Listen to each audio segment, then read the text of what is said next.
All right, welcome in. Thanks for joining me today. My name is Matt Lasker. As always, you are tuning into the whistle.com, whistle without the I, the home for coaches community. Uh, you're tuned into our Monday Night Football presentation where we kind of go through, talk to all you guys out there that are running this offense or any offense for that matter at this point, and just kind of talking ball and seeing what's relevant on your minds and trying to problem solve together. So thanks for joining again. My excuse me, my co-partner, co-host, I should say, Jason Ross is on his way in, but I'm just going to kick things off. Wanted to start at 5:30, like we talked about. We kind of like to go for the first portion of the game. This typically between half an hour and an hour. If we get great questions and great conversation, then we'll keep it going. And if it's a matter of just going through what we came on to talk about, then we'll just end it there. The topics today that Jason and I wanted to review, we wanted to continue on from last session a couple weeks ago. Sorry, I've been traveling. And talk about practice plans. He's got some stuff prepared for that. I wanted to talk about cover zero. I continue to get questions and a lot of people asking, hey, what do I do if it's just cover zero, all out blitz? They're standing in the house and they're pressing on the outside, which has always been everyone's first response when they see this offense coming at them, especially at the middle school or even lower level. That's just what they know. Let's just rush them and see what happens. So I've got some ideas on that. We've got some plays. We've talked about plays before, but a lot of it is just going to be about coaching and how we kind of prepare them for that moment. Because when it comes down to it on the field, press man, cover zero, send the house.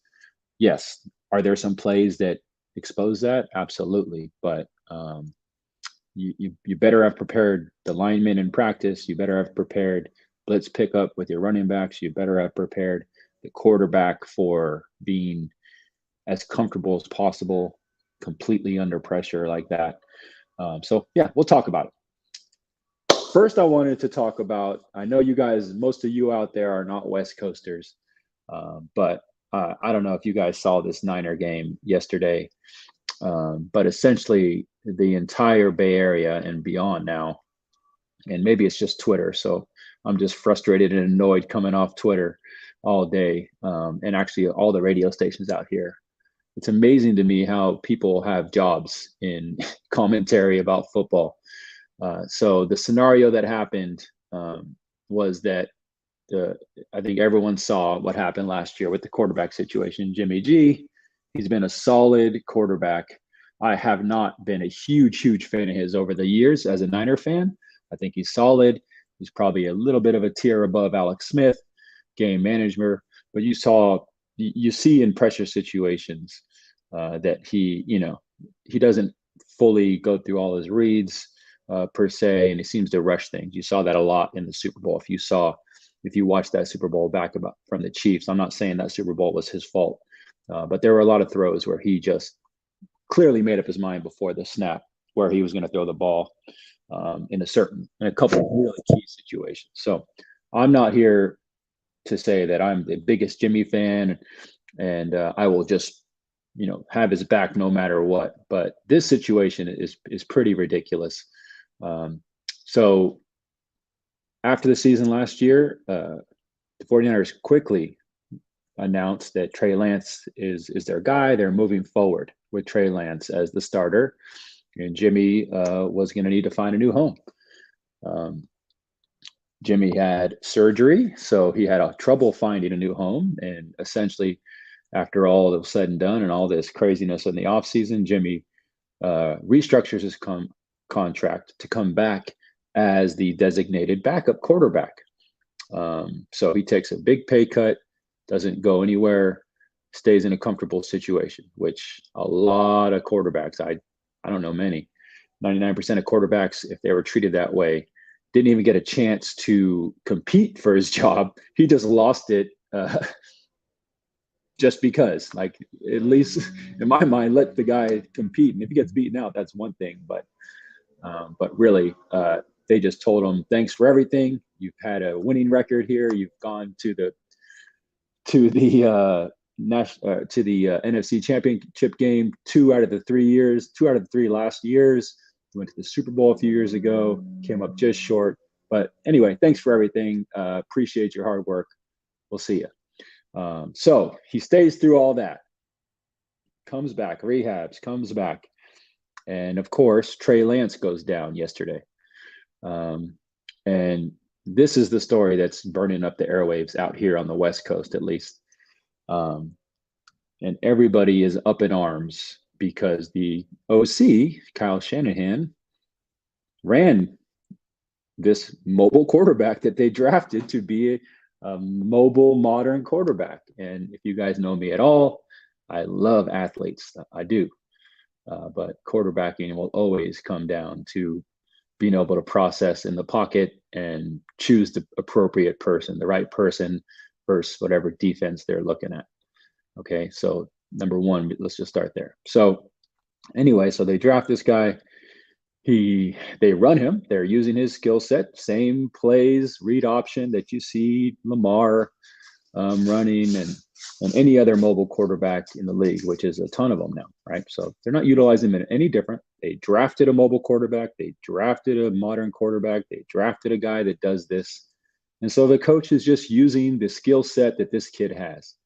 And maybe he's using it a little bit more while he's getting used to passing. And it's very complex in the NFL, as you guys all know.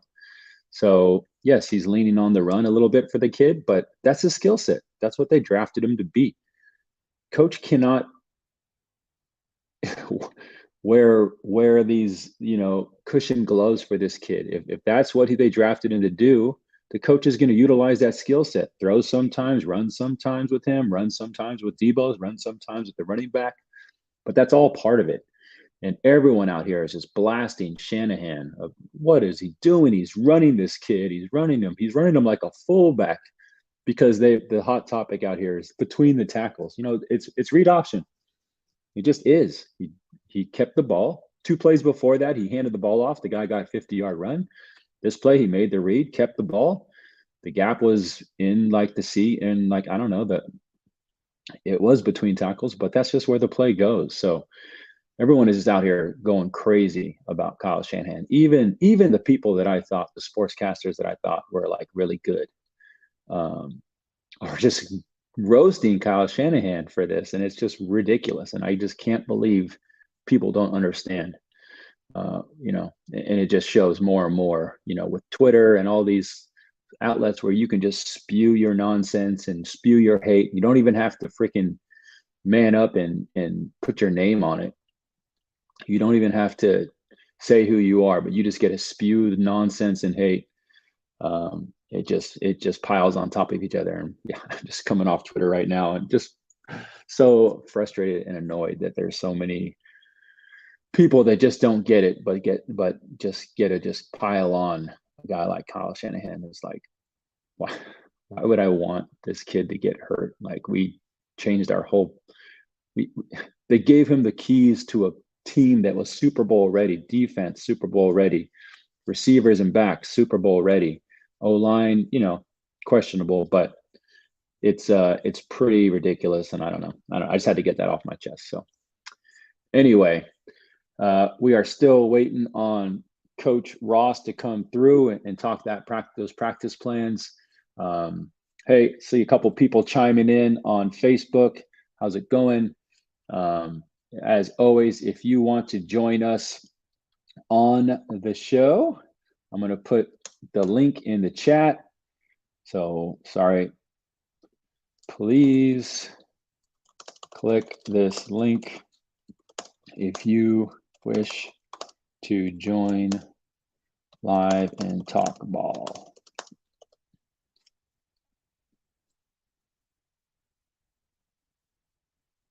Awesome. So the link is on there. Feel free to click in, join. Coach Ross will be here in a minute, like I said. And we can just keep talking ball. As I mentioned, and maybe I can just get into it a little bit now as we wait for Coach Ross. So the topic of cover zero, all out blitz.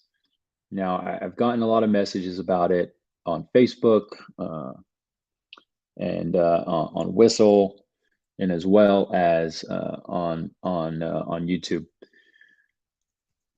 And let me just start by saying there are plays that obviously you can optimize to be your kind of go-to plays when it's time. Obviously, no matter what offense you run, the screen game is huge. Not only our quick screens. Hey, Coach, how's it going? How's it going? Chilling. You just missed my rant on this Kyle Shanahan stuff, but what happened? You good? Yeah, I'm good. I'm just ready to go. All right, cool. Oh yeah, good. So I just started talking about the other stuff. So we'll come back to the to the cover zero blitz stuff. But yeah, I was just ranting about I don't know if you noticed, but Trey Lance got hurt, season-ending ankle break. I saw that, yeah. And just everyone out here is just crushing the OC for running the kid. Like, why are you running him between the tackles? It's, you know, he needs to learn. He lost, now he's losing a whole another year of development. And I'm just like so annoyed out here because it's like, dude, you went and invested in this mobile modern quarterback, right? And you want him to just not run the kid like that. He's running the same read option that all these other mobile quarterbacks are running, and yeah, people are just crushing them out here, and it's ridiculous. The injury is part of the game; it happens, dude. Period. Like that's like, why can't we just all? And granted, I was just saying, you know, it's Twitter, so people are on there as trolls. Just 90% of the time, they're just trying to start shit. But right, it's ridiculous. But even the radio guys out here, I don't know if you listen to sports talk, but I'm old as shit, so I do. My kids make fun of me, but even them, all of them, even the ones that I like, the few of them that I'm like, oh, that guy actually knows what he's talking about. One was actually an NFL scout for a little while, and he's on that bandwagon. I'm like, dude, like the kid, they drafted him to be mobile, right? They're throwing with them, and then sometimes they want to use his legs. Like that's a new toy for the OC, right? Like I have all these cool things I can do. I'm going to do these things with this kid. Hey, I mean, I don't blame him. It's part. He's like you just said. He's another weapon. He's a mobile quarterback. That's part of his game. That's making him good, dude. So, and we talk about it all the time. You get the numbers right in the box, especially like you get them out in empty, and that quarterback can be that last player. Like the numbers work that way. Yeah, right? You equate it. It's 11 on 11. Then it's nuts. It's nuts. Anyway, so good. So let's talk about this live, this cover zero thing. Because honestly, like there's plays. Yes, what I was just saying when you came on, there's absolutely plays that I go to for, you know, when this is happening. There's, you know, a handful of plays that I think about. You know, obviously screens was one of them. Mm-hmm. Are not only just our fast screens, but the old school running back screen is one that, and then more modernized, like the tunnel screen. Those are ones that like bring the pressure to you, right? So the guys have to, like, that's obvious. We all know that, right? And what I say, drive, which is the 3x1 version of shallow. That's a great one too. So there's plays that we can talk about, but to me, guys, like when it comes down to dealing with that, and out here, especially the first year that we did this, that was everyone's first thought. It was like, hey, let's just send the house, press on the outside, and see if the quarterbacks at this age can actually play quarterback, right? Like that's what everyone did against us, and that's what I assumed that's what they were thinking, right? Right.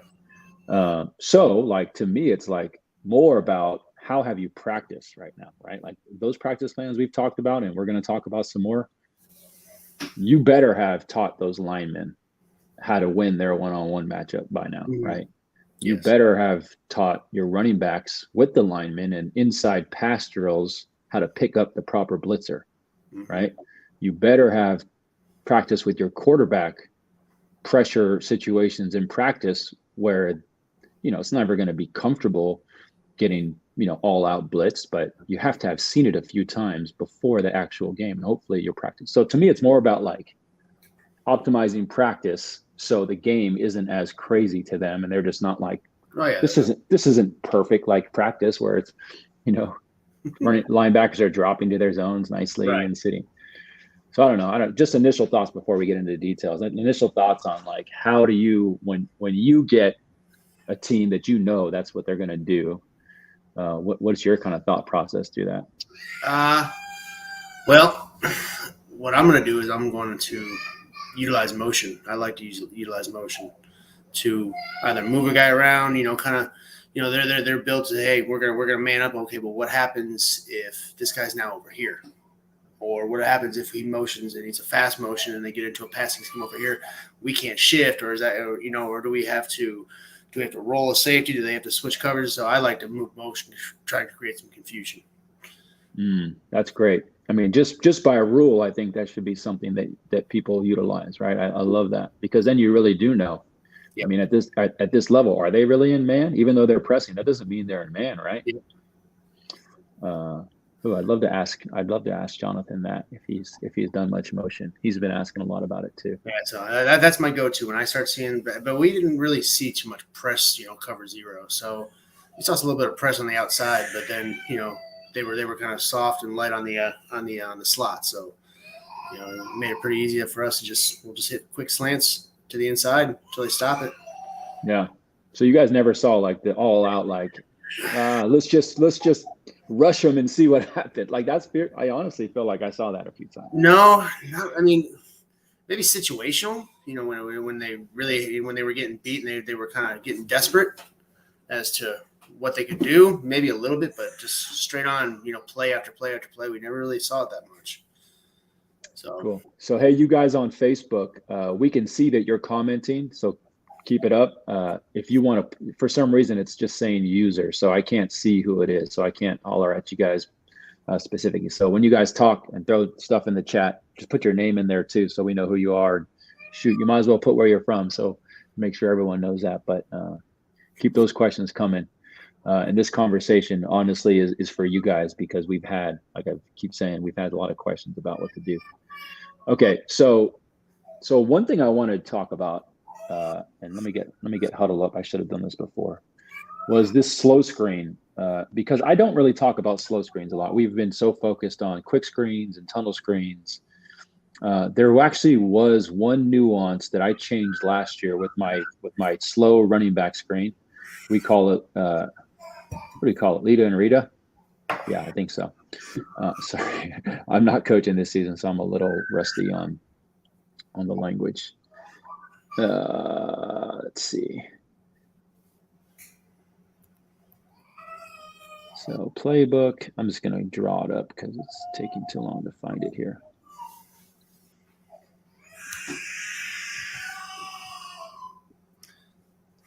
Let's see.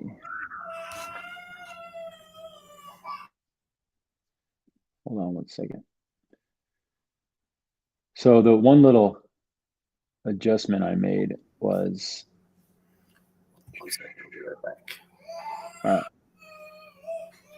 One little adjustment I made on the screen was moving him from moving the running back actually opposite of the play, and it actually made a world of difference for kind of everyone involved. To be quite honest, the running back, the quarterback, and it helped the execution. And it just was a little tweak.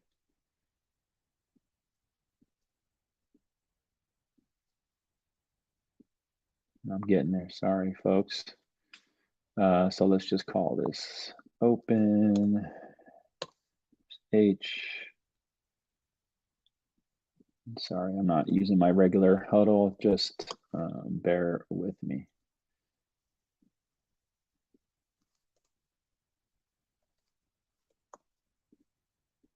So let's just say we're calling Rita here. And all right, let me share my screen.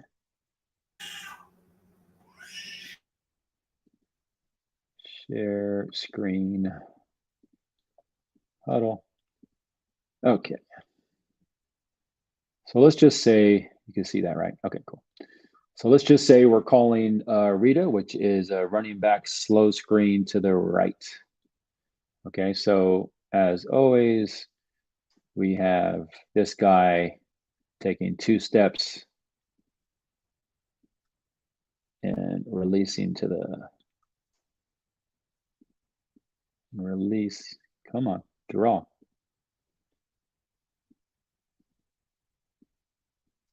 He does not want to draw. Okay, there we go. And then we'll take 2 or 3 steps and release up. These guys are pass pro, pass pro, pass pro.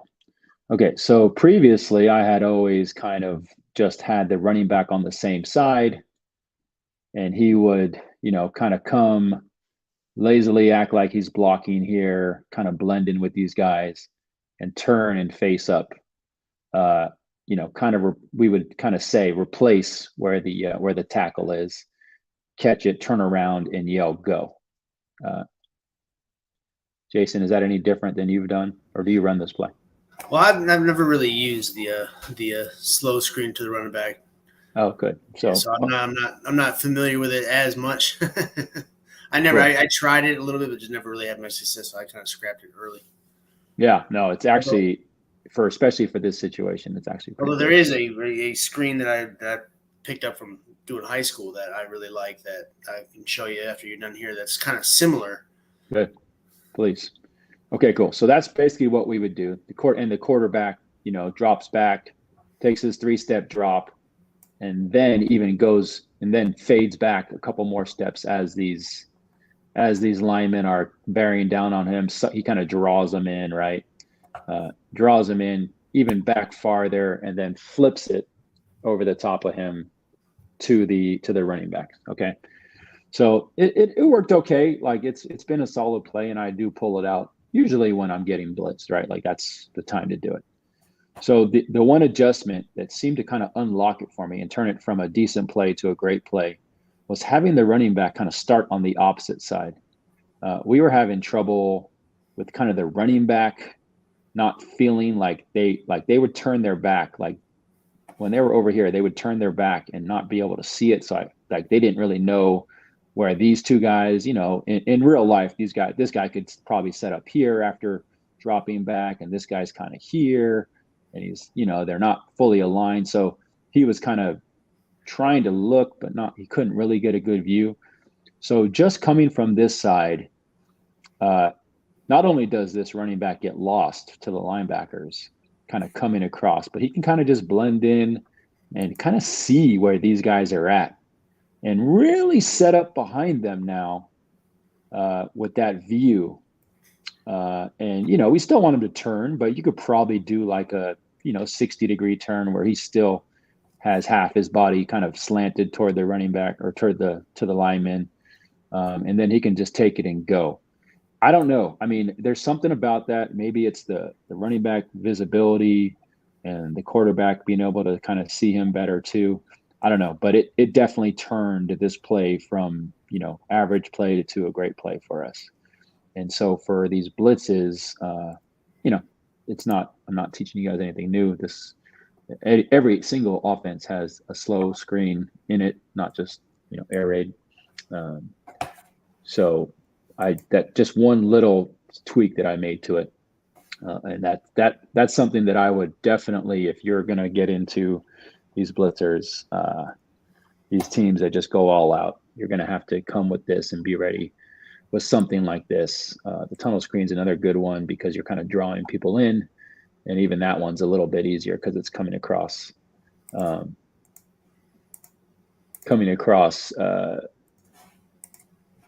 line of the back of the line scrimmage. Sorry, reading these comments. All right. Anyway, so that's one for me that I wanted to throw out to everybody. Jason, you said you got something? Yeah, I'm trying to get it set up right now, so just give me a second. Okay, cool. And we got some comments. Yes. Jonathan Grice. Hey, what's up, man? Thanks for joining us today. How's everything? Looks like you guys are having a pretty great season out there. You doing JV or varsity this year, Jonathan? And then we got someone chiming in about the running back yeah, it helps them find the window when you come across the back of the back of the formation. I don't know. I had never really even thought about it. I think I just saw it randomly on some college game. I'm like, oh wait, they're doing it from that side. I wonder if that would help our guys, and it surely did. All right, cool. And so while Jason's setting that up, so my other go-tos, I mentioned it earlier. We talk about shallow 2x2 a lot, but shallow 3x1 shallow, which most people call drive. So just to frame it in your mind, it's basically part of the shallow package, but it's 3x1. That has a natural pick right off the line of scrimmage, at least the way we run it, between the two inside receivers on the three receiver side. So that's nice to kind of rub that shallow cross, rub the shallow defender off of that shallow route. So that's a nice way to kind of free up that hot route. We actually run verts, obviously. I showed a lot of film my first year doing this. We had a lot of big plays, 3x1. Safety comes down, tries to cover one of the slot receivers on the 3x1 side. One of those two inside guys is going to beat their man. I promise. Yes. You know, it's not high percentage, right? Like it's still one-on-one, and the throw needs to be decent, and the catch needs to be, you know, the receiver needs to be able to catch under pressure. But, you know, again, hopefully you've set up practice since day one to rep that. So it's not like the first time during the game. All right, you ready, bud? Sorry. Yeah, whatever you. All right, added. All right. Can y'all see that? Yes, sir. All right, so they call this missile, and I'm actually going to move it around a little bit. Let's see here. Let's adjust this. We do a lot of stuff out of pistol. Nice. So basically, it's going to be essentially a slow screen to the slot receiver. Mm. All right, so same concept. Now we release all linemen. So they're hold on a second. So their routes are again fall back for 1 second, and then they're releasing out to the linebackers. Same thing, just releasing out, and you know, all of them just fall back. They count one 1,000, release. They put hands on the defensive lineman, and then they just initially just release out. And so they move out to the linebackers. One will eventually climb to the safety, so we can get a double team on the linebacker and climb to the safety. Running back flares, we tell them either which way. Receivers will block here. Got the corner here blocked. Now the receiver that we want to throw to, say for example, we want to throw to H, he'll take about a 2-step, and then he's going to come back and he's going to retrace here. And the quarterback's going to invite the pressure back and kind of just fade off a little bit, and then just toss it either in between, because there is actually a little bit of a gap, or right over top of their head, and then this receiver is up right up through the middle of the line. And that's it. And we actually ran this play last week, and we won within the last 20 seconds on this play. So nice. That's it. And that's all it is. It's just 2 steps, and he comes back and he kind of slow. I don't want to say he slow plays it, but he does a little bit. It's not real fast. He kind of jaws to get into place, let the lineman get him in front of him, and then he makes his move in through here. And then it's a nice. It's surprising. You would think that these linemen would be in their way, but they're able to. The quarterback's able just to move just a little bit and able to hit the receiver on the inside, coming on the inside, and he just cuts up field. And it's a real. That's. You know what that is? It looks like that old school. My favorite play growing up was Rocket Ishmael. Charles Woodson used to do that middle screen. Now you did it from way outside. That was like from flanker. But I love that play. Yeah, I mean, it's something that's I've never even really thought about until I saw it, and I was like, wow, that's pretty impressive. And it's been a very successful play for us this year. So yeah, that's cool. I love it. Okay, cool. And yeah, I mean, it's the same thing, right? Like if they're pressing, and you know, we've talked about the linemen having to know that they have to win, and the running backs knowing they have to pick up the blitz, and definitely you should consider doing two back.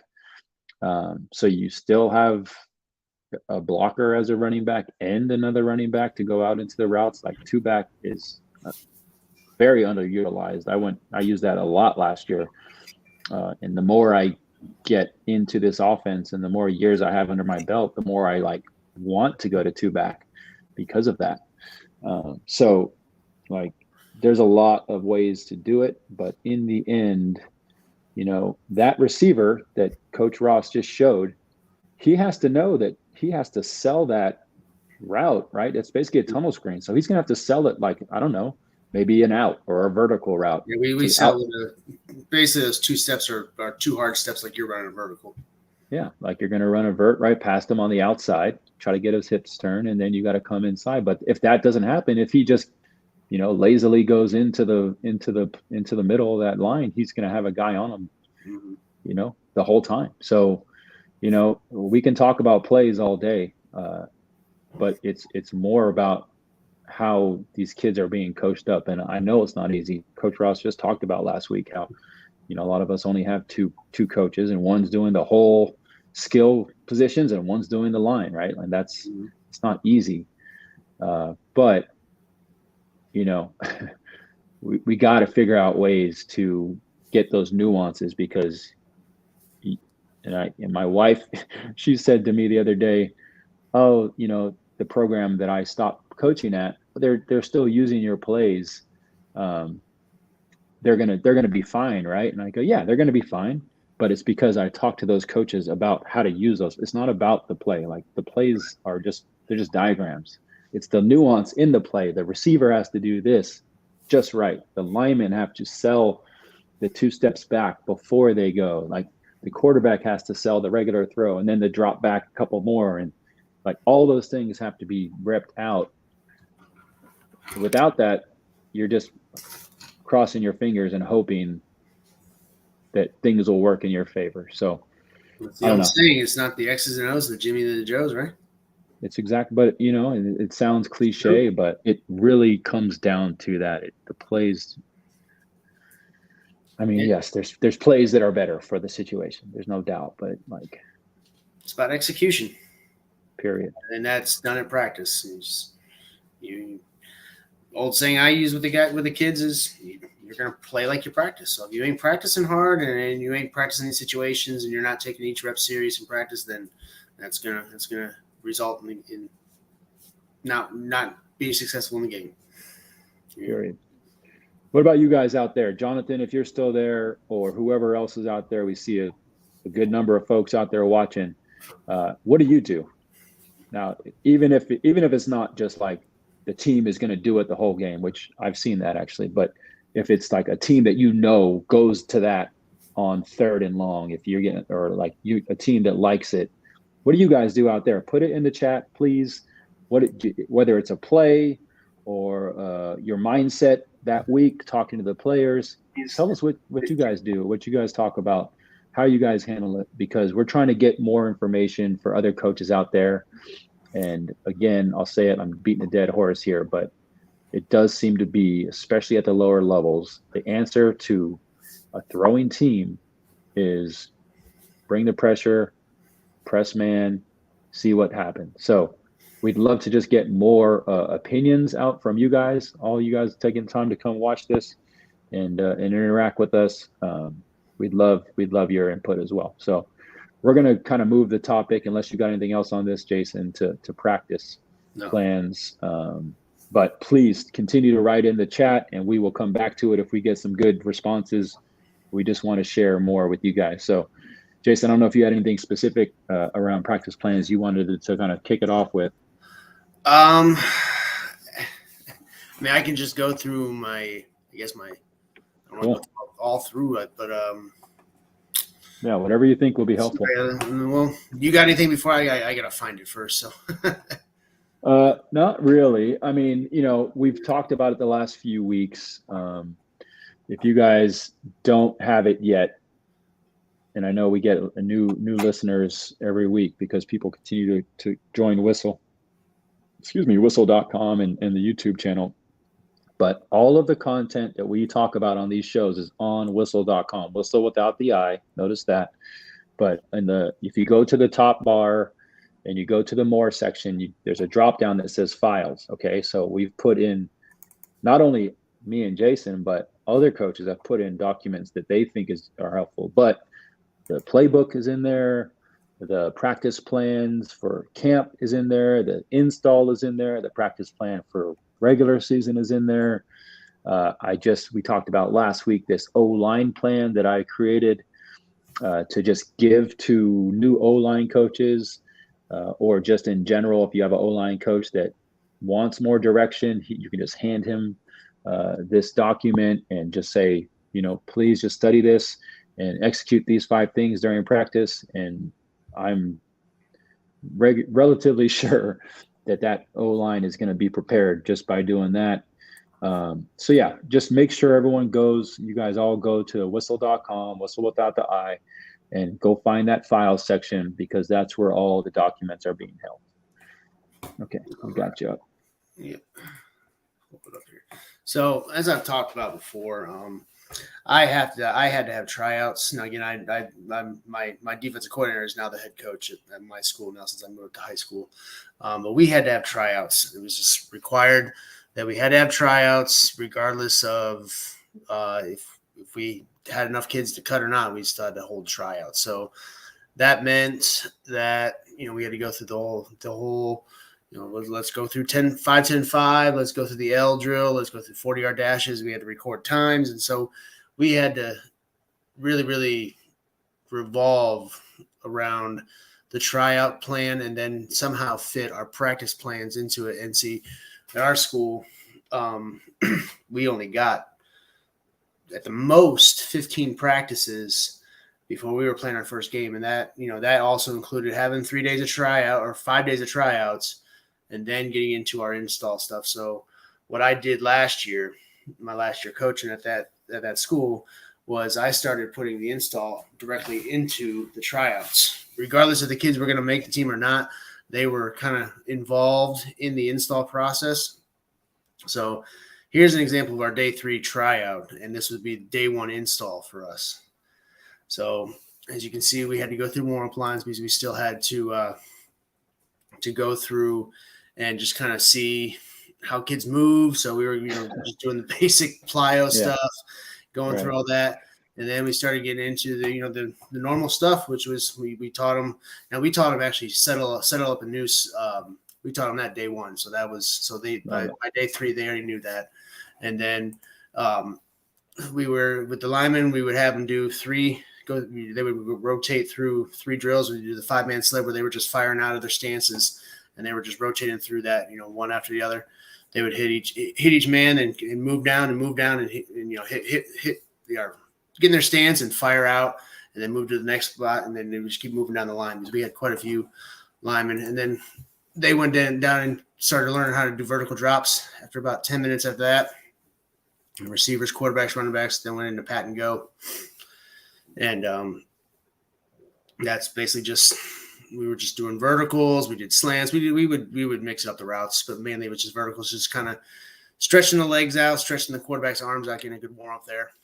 And then eventually just water, because in late August in North Carolina, it's hot, extremely hot. It's even hot now where, today at practice here, and it's almost October, it was 90 some degrees. So yeah. And then I kind of stole this from Kerry. He had like a little, what did he? I forget what he called it, but a little period where he talked about just communication. Oh yeah, I love that. I kind of stole from it since I'm in Fayetteville, whereas Fort Bragg, I called it platoon period. So we would just kind of use about 10 minutes just to kind of review over offensive formations for this day. So we would just kind of get in formations. All right, then we'd have to, okay, if we called motion, switch to this formation, what does it look like? And they would have to get out there and get in their formations quick and get set up, making sure they were on and off and just making sure they were in the right spots. The spacing was right. The lineman splits were good. So they just would have to go through that real quick. And that platoon period would change up daily. And then we get into our install. So in install day 1 would have been 4 verticals. And I would go through it since they would already know all the formations. We go through ace, which is our 2x2 set. Not with a tight end. We use just two receivers, and then our early and lates. So we would install 4 verts and fade out, and then the linemen, they would then learn our zone blocking scheme because we would run inside zone. That was our main running play. And then go back into water, and then we would go with receivers and quarterbacks.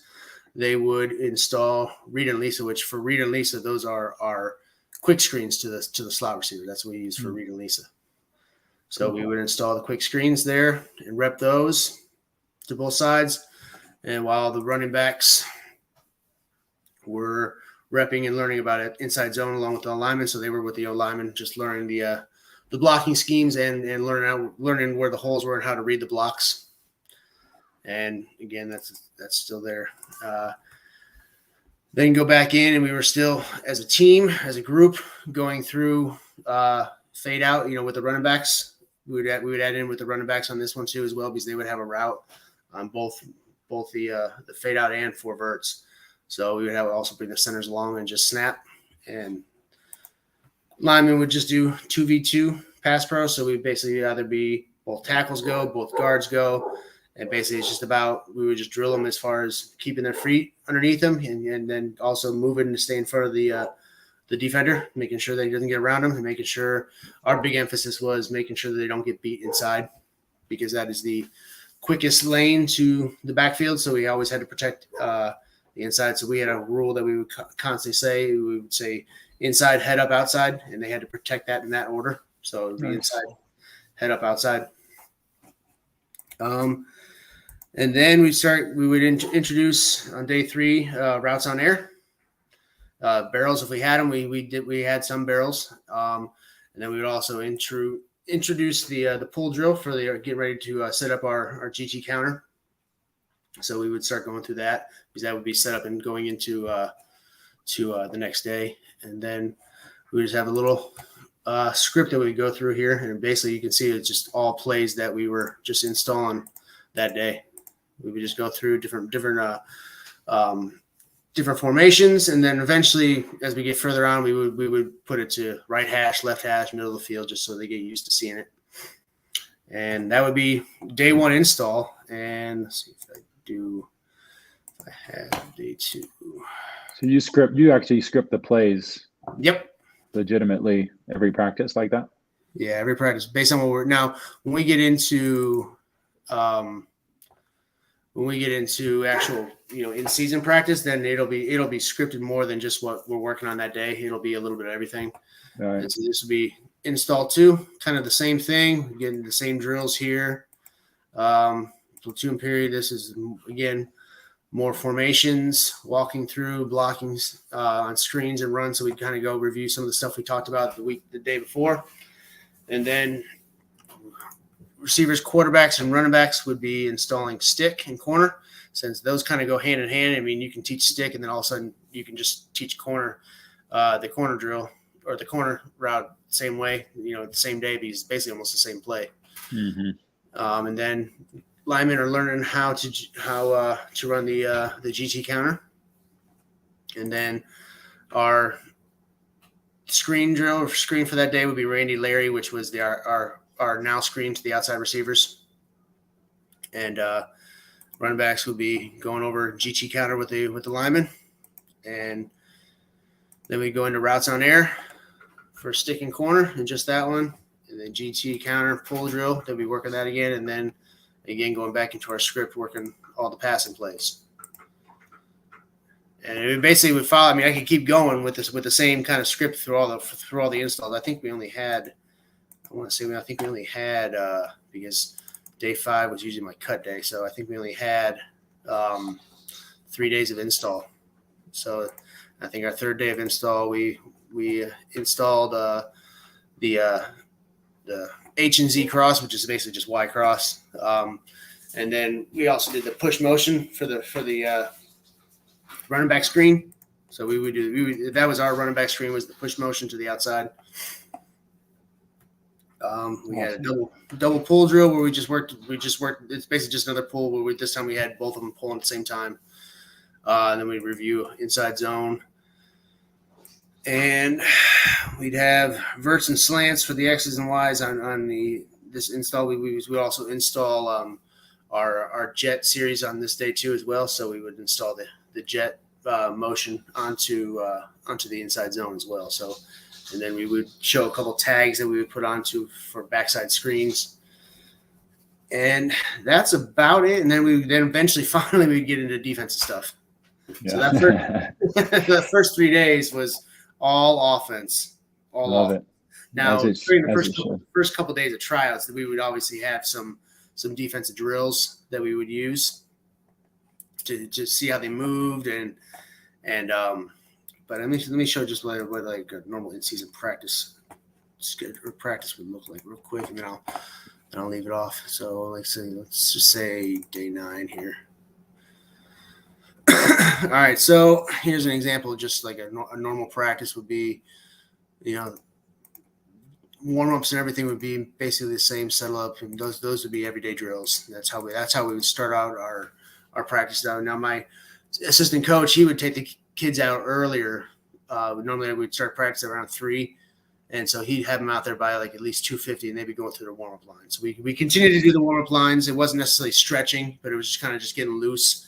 Yeah, and dynamics. And then once they saw me coming, because it was a little bit of a long walk to once they saw me coming, then they would get up into there and they'd break up and they'd see, settle up drill. They'd start all that, and they'd do 10 minutes of each. And then still we'd have that platoon period, which we talked, that day we would be talking about the H and Z cross and just walking through it. And then we get into some tackling and angle drills for defense.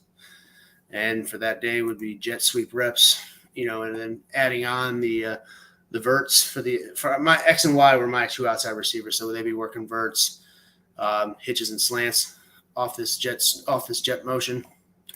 And then they'd be repping, or the O-line would be repping the jet sweep of the inside zone. Just basically we didn't really, sometimes we throw the slot receivers over there just with them, but they were just repping through their inside zone blocking schemes. Mm-hmm. Then we go into a screen period, which was for that day was the F push motion or tear motion and vertical drops. And then we'd go into team defense, which whatever the defensive coach had in mind for working on that day, then we'd get to that. And then routes on air, we'd break in for about 10 minutes and then 15 minutes of we call it perfect play, 2 groups. One group was designated as a pass rush. So basically that meant basically what we would do is we get our best offense out on the field and we drive down the field, but we would only for one portion of it, we would only use like a front 7. And then we would use that as like a pass rush. So it'd almost be having the offensive line work on their pass protection while we're going through, but there would be no corners, there would be no outside linebacker safety. So needless to say, it was an easy pitch and catch, but we were working mainly on the pass protection aspect of it. Then we would go back and then go through another set of plays where there were, maybe we would keep 1 or 2 defensive linemen on there, but then mainly it was about the secondary and how we could play against the secondary. And basically almost turned into a live drive 7-on-7. And those were our script plays for that day. I like that tiered approach. Was that because you had few coaches and you wanted to be able to focus on one position set at a time? Yeah. Was that the thought? The thought process was, I could kind of focus on the offense, but then the defensive coach, he could kind of focus on one aspect of the defense at a time. So we were kind of getting looks at both. Yeah. And we would sub in back and forth, take this guy off the offense, put him on defense for a little bit and switch back and forth because a lot of our guys played both ways. So they had to get reps at both. No, that's cool. I like it. And you know what I love I love it all. But one thing that I've seen consistent, and just to stay on this O-line thing, if you go up on both your camp and your regular season, the first 20 minutes for them after warm-ups is fire out stance, 5-man sled, and vertical drops every day. 20 minutes of that every day, which is basically what I had in those EDDs that I have on my sheet, but it's basically just versions of that. So you just cannot, guys, it's hard to find an O-line coach, and it's hard to find a good one. It's not an easy thing to just pick up unless for whatever reason you were an O-lineman or coached by a good O-line coach or something, but it's not something that most people just know how to coach. So please take these notes from coach and other coaches about how important it is and really setting them up for success. If it's somebody that doesn't know how to do it, there's nothing wrong with just saying, hey, I'm the head coach. I'd really appreciate it if you would follow this plan for our offense. And he's going to go, oh no, we ran the wing T, or we ran power, or, triple option I formation, and this is how we did it. That's not what you're running today. This is spread football. So there's nothing wrong with giving them something to learn. And if they don't want to learn, then maybe they're not a coach. And I can send these practice plans to if anybody wants them or wants a template. I try again with 2 coaches. I had to make it as simple as possible. So, needless to say, I was not able to do half the stuff of other teams when they would have 4 or 5 coaches out there because, again, like I said before, I had to. If I was working offense, I was coaching basically the running backs, the quarterbacks, and the receivers all at the same time. So I had 2. Sometimes I would have 2 drills going at the same time, and I had to focus on both. He's like, if we were doing routes on air and the running backs weren't necessarily with the O line, then I had to kind of focus in on both of them to make sure they were doing everything right. But a lot of times we tried to structure to where if I was working with the quarterbacks and receivers, and then the running backs were with the O-line work and getting reps that way. So it takes a little bit of work to try and make it all gel properly, but I mean it can be done. And again, for us, it was about finding a few drills, nothing crazy, because again, especially with the O-line at that level, we didn't need them to do anything crazy, outlandish. We didn't ask much of them. So if they were great at a few things, then we could be good as an offense. Right. Just stay in front. Yep. Bottom line. Very cool. Yeah. Coach, if you don't mind, I know for a fact, we already got one message. I know for a fact people are going to want this. So if you don't mind just putting that on the file section so they can just find it there. I will put it on Whistle, maybe not tonight, but definitely tomorrow. I'll put it on. Just sometime this week, they'll just be able to go download it, because that is definitely, similar to the plans we've shared. But like you said, it's a different. I had 8 coaches on my staff, and I had to turn some people away, not because of me, but just because we just have a lot of parents that want to get involved, and they're not all coaches. But cool, man. Yeah, I love it, and I just love the EDDs. Can't say too much about that. All right, we are about 6 minutes away from an hour. I am going to have to split. I did want to talk about some of the comments we've had coming in. Obviously, great job with the practice plans. People were commenting about the 0 coverage.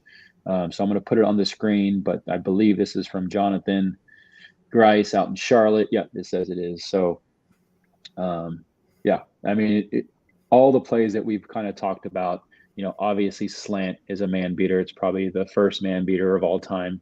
But that slant flat route, I don't run it very much, but I know Coach, our favorite coach, has a Coach Salas. Sorry, I'm trying to find this little video at the same time. Coach Salas has a really great video on slant flat on YouTube. Tempo gives you the ability to take a big, strong guy and drag him to the deep end of the pool and drown them. Got to get my one Coach Salas plug in there. That I love that quote. I know that all too well, seeing that we played him week 1. And he was they didn't huddle at all, huh? No, not at all. Yeah, now, granted, that game, I don't know if you've talked to him since, but the game started out fine, but then all of a sudden around halftime, it was a monsoon. So it kind of even took him out of his game. It turned into just like a running fest, because we none of us could really throw the ball outside of throwing it to the running back out of the backfield. It was a downpour for the entire second half. Dude, what is up with the weather? It's like now it's freaking, oh my gosh, it's so weird. You see on the NFL week 1 and 2 raining games in the rain. It's like you never see that. Okay, cool. So yeah, coach, sorry, we didn't even finish this. So running back swings, yes, that salt and pepper. If you guys don't do that, salt and pepper, get involved with it. The swing shallow screen. So that shallow screen I put in late in the season last year, but I want to get good at that so bad. It's basically the guys running a shallow, but behind the line of scrimmage, basically, and kind of coming back on the far other side. So it's like a shallow route, but even more shallow than usual. So it's a pretty cool. If you haven't seen Lincoln Riley's version of that, he did it a lot at Oklahoma. I haven't really watched any USC games this year, but I'm sure he's going to do it. Vert switch. We don't do vert switch as much as I want to. Actually, now that you mentioned it real quick, but the last JV game that we played last week, I actually first play of the game we called vert switch out of a tight formation. Nice. But then I told the quarterback, I said, I don't care how open the receivers are, just throw it to the running back. Throw it to the running back, and sure enough, no one went with the running back, and all four receivers took their guys 30 yards downfield, and the running back had 30 yards of just open space. Yeah, they see that switch coming. They were like, "Oh, you're going deep on me right now." Yeah. They're scared. First play of the game. Love it. So great, Jonathan. Yeah, that's perfect. Great advice. And we always got Randy Baskin out there trying to come at us from the defensive side of the ball. Gotta love Randy. Stop trolling us, dude. Yeah, got it. Yeah. Come join us. If it's working, keep blitzing us. Yeah, we got it. That's what they do. They do it either way. So it's usually they're just stuck in it for a game. And then we got Josh. What's up, Josh, out in the Northwest? Yeah, man. Glad to have you back. If you have any, I know you're a great OC, so if you have any opinions or advice for anybody else handling cover zero, bring the house, press on the outside as an answer to what we do here, I'm sure people would love to hear it. Great to see you again, man, and still trying to make it up there. I'm going to hit you up when I do. Yeah, great. Anything else, Jason, while we're on? Anything else you wanted to get out there this week? It's nice to get on there. Nice to get on here and talk some ball. Yeah, for sure. And we'll be back on a regular cadence. I was at this conference for the tech company I work for. I work for Workday. I think I've said it on here before, but yeah, great company. Just spent the week in Orlando, hanging out with customers, and they rented out Discovery Kingdom and they rented out Universal. So it's a pretty great week. But anyway, we'll be back next week. Jason, if you're available, obviously to keep it rolling. All right, cool. All right, AJ, good to hear from you, buddy. Good to see you. Thanks for joining. Appreciate everyone out there for joining us. Hopefully we'll see you guys again next week. We will get this video posted, obviously, on YouTube, and we'll send some little clips out on the Facebook channel just to make sure everyone knows what we kind of dug into. Last words before we get out of here, Jason. I got none. Just looking forward to a good week, and let's get after it. For those of you that are coaching, good luck in your games this week, and talk next week. Yep, and obviously, like always, just send questions to that Facebook channel or Whistle forums, and we'll try to get back to you guys on them. And as always, we're here Monday, so if you ever want to come on and just talk through it, a lot of times it's not easy to talk through these situations on paper or on digital paper, and it's easier just to kind of talk through it on out loud. So you can wear a mask if you don't want to be known. On here we have the police software where what was it, when they have like the person behind the blacked out screen and they mess up your voice, so you're in the witness protection program software. Anyway, all right, great, thanks for joining us tonight. Sorry, we'll see you guys this week online, and if we don't hear from you, we will see you next Monday. Have a good night, fellas. All right, man. See ya.